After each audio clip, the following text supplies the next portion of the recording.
Baldur's Gate 3 has many powerful items that I bet you are not making full use of. They can easily turn the tide of any situation, both in and out of combat, and make even tactician mode feel like a walk in the park.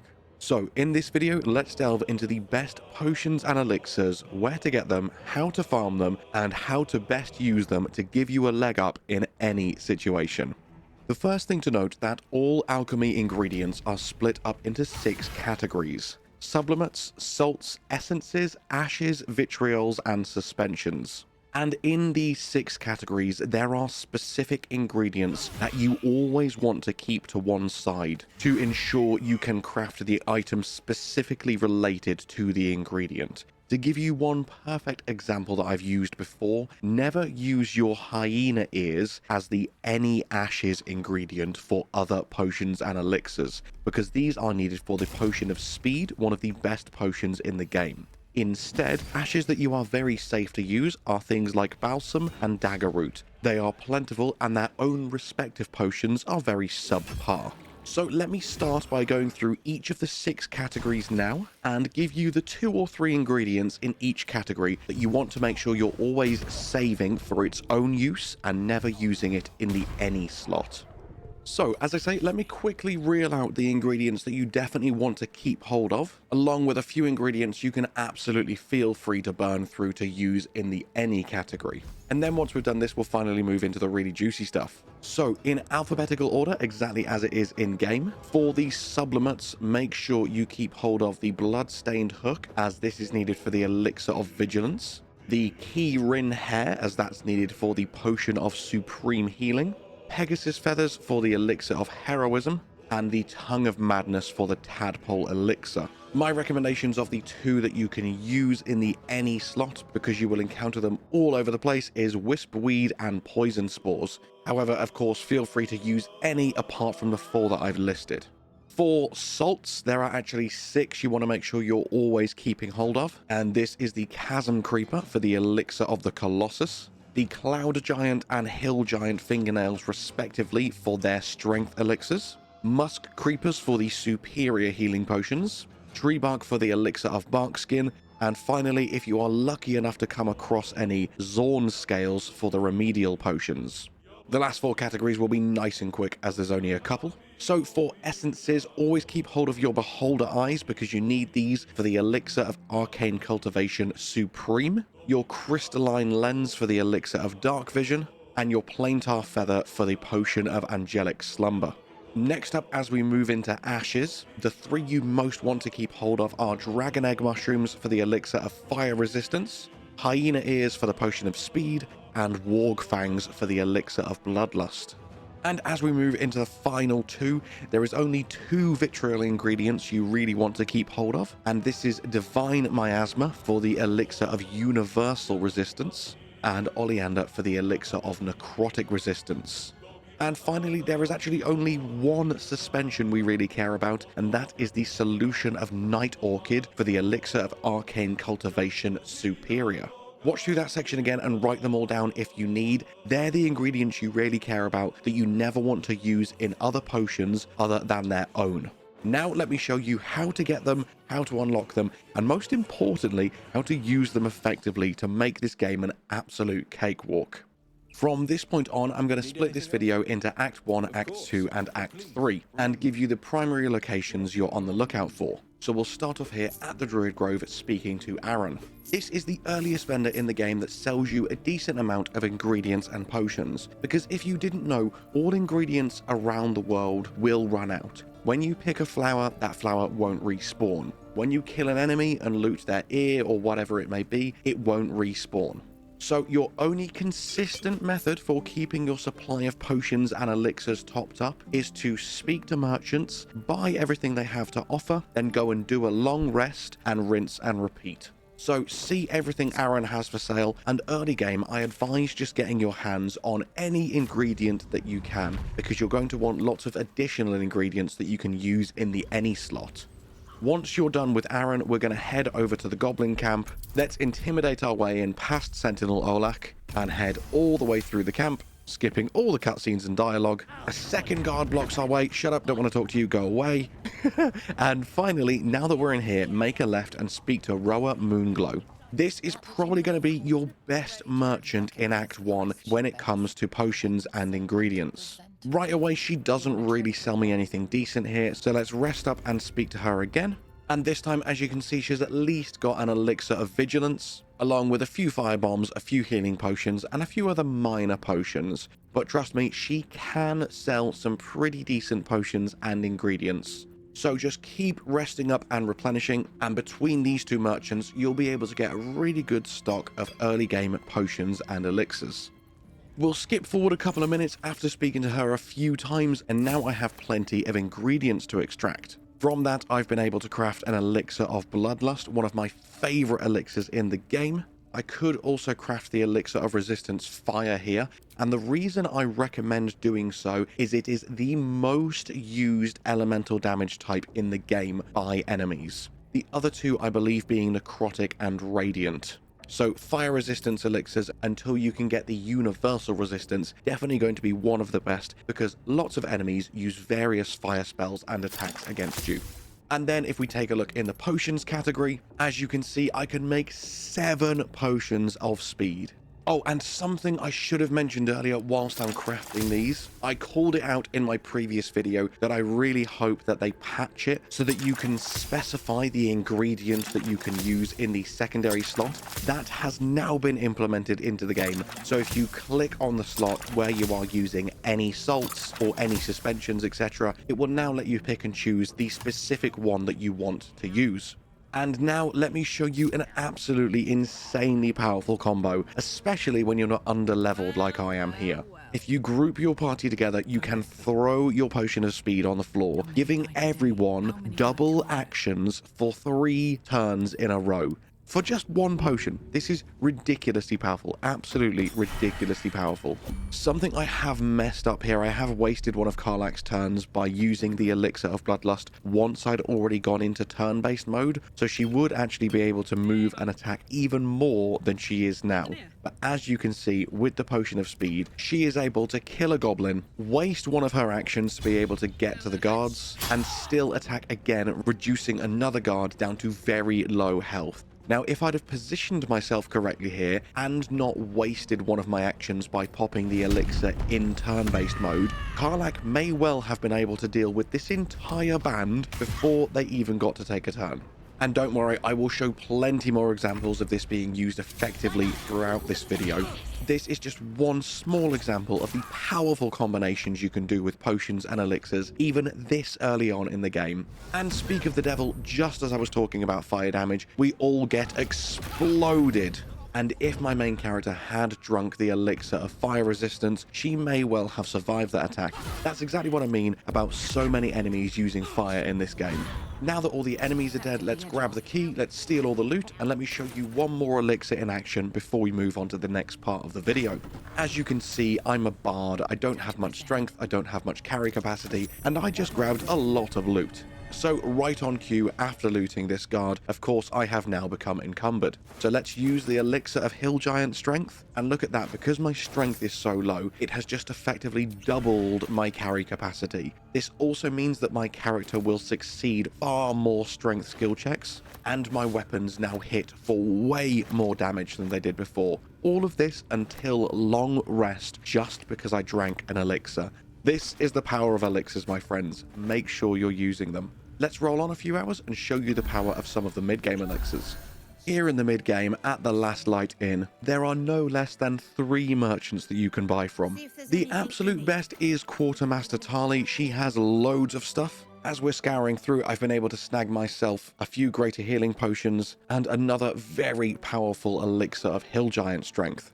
The next NPC you always want to double check is Mattis, who unfortunately doesn't have too much for me at the moment, but I was able to grab an elixir of dark vision, and finally the blacksmith Damon. And don't think his inventory is usually this crazy. This is an old character from before I realized the power of potions and elixirs, so I used to just sell all of my alchemy ingredients. So this is me primarily just buying them all back off of him.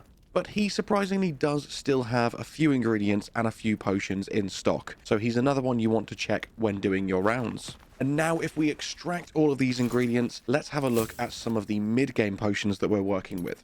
The potions tab is still fairly lackluster at the moment, apart from the potion of speed. However, because we now have access to places like the Underdark and the Mountain Pass, there are many more ingredients that we've been able to get our hands on. Let's grab an elixir of bark skin. This is a fantastic one. I'll talk you through that in a minute. Of course, the elixir of bloodlust is amazing for your fighters and your barbarians. As I mentioned earlier, you always want a few elixirs of fire resistance on you, so we'll grab one of them before then going back and grabbing another very slept on elixir, the elixir of heroism. This is so much better than people realize, and again, I will come to that in just a second. As I mentioned earlier, another very commonly used damage type is necrotic. However, I won't craft this one for now because I only have one sublimate on me, and that is needed for the elixir of vigilance. So let's go and grab that instead. And now let me talk you through some of what we've just made and exactly why they're so damn powerful. Something that's going to be really good for you to know is exactly how the elixir of bark skin works. As you can see on Phaelina at the moment, my armor class is being increased from 11 to 12 because I'm getting a +1 from my gloves, and that's the Troubadour's Wonder buff that you're seeing there. However, if I now use the elixir of bark skin, my armor class doesn't increase to 17. I am getting a +5 from the elixir of bark skin, and my gloves are no longer giving me that benefit. So something to know about this elixir is it's much better early game than it is late game, because it appears that it won't stack with other armor class increasing buffs. And as you can see here, when I use one on Karlach, when your AC is already 16 or higher, it will quite literally do nothing. So definitely only use this one on your party members with a particularly low armor class. But in the early game, this is very powerful for your spellcasters. It will make them significantly more tanky. Another insanely powerful elixir that is very slept on is the elixir of heroism. Like most people, I believed the main buff to be that it provides you with 10 temporary hit points. However, it also makes you blessed. And if you don't know what that means, it means it literally applies the bless spell to your character until long rest. Now, the bless spell is not to be underestimated. It's so powerful that this usually only lasts for 10 rounds of combat, and obviously it requires a spell slot to cast every time you want to use it. Drinking this elixir means I am now permanently blessed until I go to sleep, meaning every single time I attack and every single time I need to roll for a saving throw, I get an extra D4 on top of everything else. And a fantastic thing to do for elixirs like necrotic resistance, fire resistance, or even dark vision is press tab and take a look at your characters in this view here. Then using the drop down, bring up everyone's character sheet and you can see what their resistances are. From here, you can see who needs what, and then obviously give the fire resistance to your squishiest party member. And you can also check to see who has dark vision and who may benefit from it. Even though you won't see a physical difference in dark areas, giving your spellcasters dark vision is really powerful because they are going to miss far less frequently. That is a few of the elixirs and potions you can add to the ones you are already using from Act 1 to make you even more powerful in Act 2. But now, let's move on to the end game and show you exactly how crazy and ridiculous these combinations can become once you have unlocked pretty much every ingredient in the game. Firstly, and perhaps most importantly, are the vendors that you want to seek out to buy all of your juicy ingredients and elixirs. And for that, we will start here at the Devil's Fee. Specifically, you're looking for the merchant Helsik. Perhaps even better is slightly southeast, and that's at the Bone Cloaks Apothecary. And it's so perfect and convenient that these shops are so close together because after each long rest, you can just run to both of them, buy all their ingredients and elixirs, and carry on with your journey. And once you've done that a few times, your alchemy screen will look a little something like this. I currently have 15 ingredients to extract, so let's do that. And we now have 13 potions and 20 elixirs to choose from. So I'll try not to dwell for too long on the ones I've already covered. Let me show you some of the even more spicy potions and elixirs you can now craft in Act 3. The remedial potion is amazing. You do find loads of these, which is just as well, because Zorn's scales are impossible to find and are only stocked very, very rarely.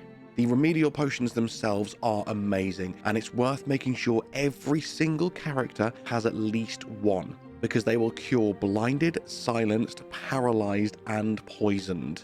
As mentioned at the start of the video, this is where you'll need your Keyrin hair if you want to craft some potions of healing supreme, which will heal you from 30 to 60 health. 2 or 3 of these bad boys, and even your hardiest tanks will be on full health. And another decent option is the superior healing potion, which I believe is 15 to 40 health, and that requires the slightly more common musk creeper. And the final potion to point out before we move on to the elixirs is the potion of angelic slumber. Again, the planetar feathers are very, very rare. I believe you can only find them in places like Night Song's prison and the Astral Prism. However, again, occasionally shops will sell them. It's definitely safest to use out of combat, because after 2 rounds of uninterrupted sleep, your character will awake with the benefits of a long rest. It is ridiculously strong. But now let's talk about the elixirs. Firstly, we've got the superior and supreme versions of the arcane cultivation elixir, giving you a level 3 and a level 4 spell slot respectively. And please do note, they give you an extra spell slot. They don't just replenish one, they give you an extra one and replenish it. So they will synergize with other methods of replenishing your spell slots. So for example, the potion of angelic slumber that we just spoke about, if you're under the effects of one of these 2 elixirs when you do go to sleep, you will awake with an additional spell slot still replenished. The next one I wanted to show off is the super-powered version of the Hill Giant Strength Elixir, and that is the Cloud Giant Strength Elixir. I literally know of nowhere in the game where you can get Cloud Giant fingers, apart from by praying that you're lucky with these 2 shops that I just mentioned here. And if you are lucky to snag one of these elixirs, it will increase your strength to 27 until long rest. If you put that on a fighter or a barbarian, they are going to start doing insane amounts of damage. Another one that I mentioned at the start of the video, because it requires the salts of the Chasm Creeper, is the Elixir of the Colossus. Even though this one does give you benefits in combat, primarily this is going to be used to help you with strength skill checks, as you will gain advantage on all strength checks and saves. That means every single time strength is involved, you will roll 2 dice and choose the higher of the 2. This is another one not to be slept on. It's very, very powerful in certain conversational and environmental situations.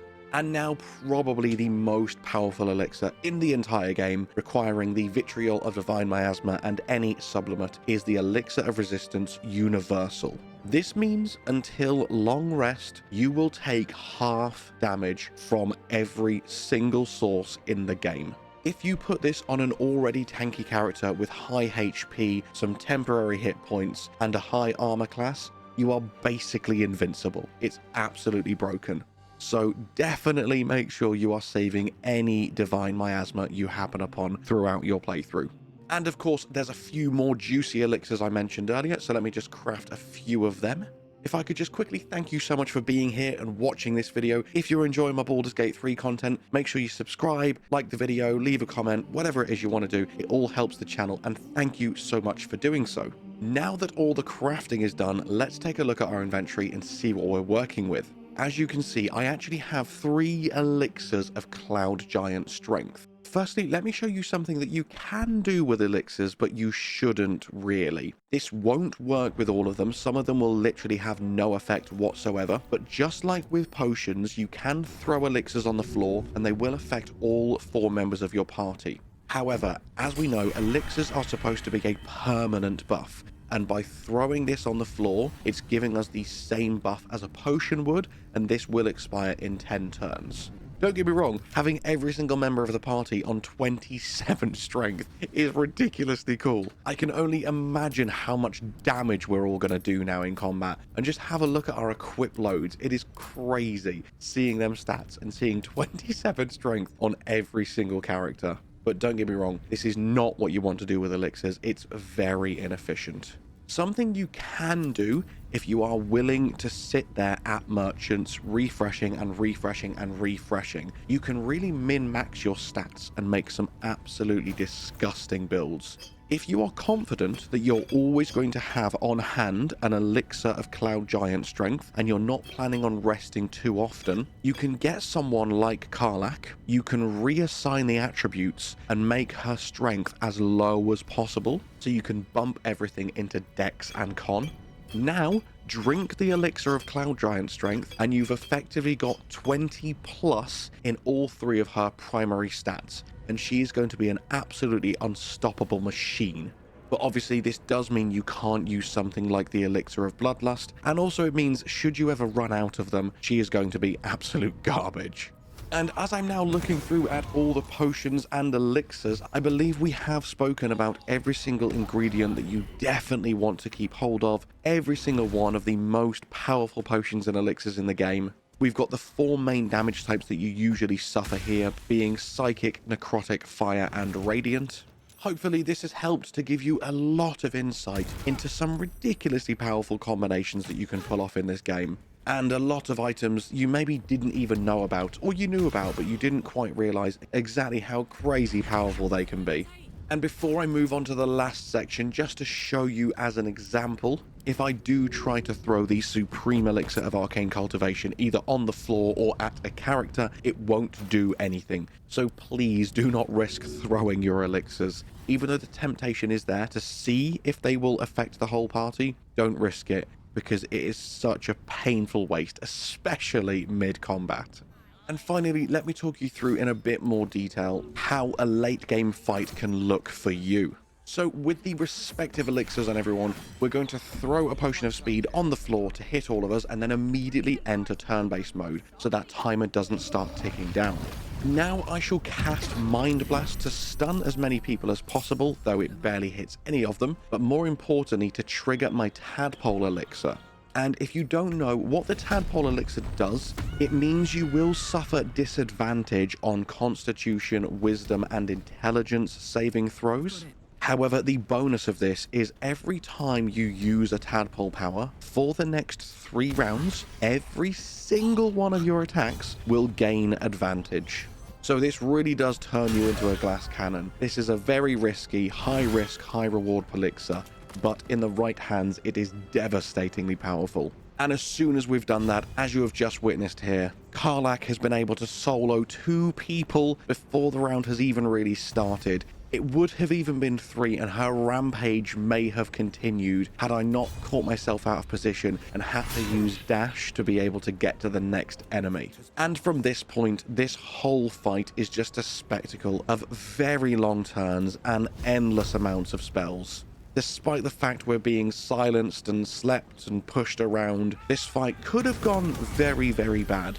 But due to our elixirs and our potions, we pull off some devastating combos, and we finish the fight with pretty much everyone still having their temporary hit points. We absolutely wipe the floor with the entirety of the Basilisk Gate barracks without even breaking a sweat, thanks to our newfound knowledge of potions and elixirs.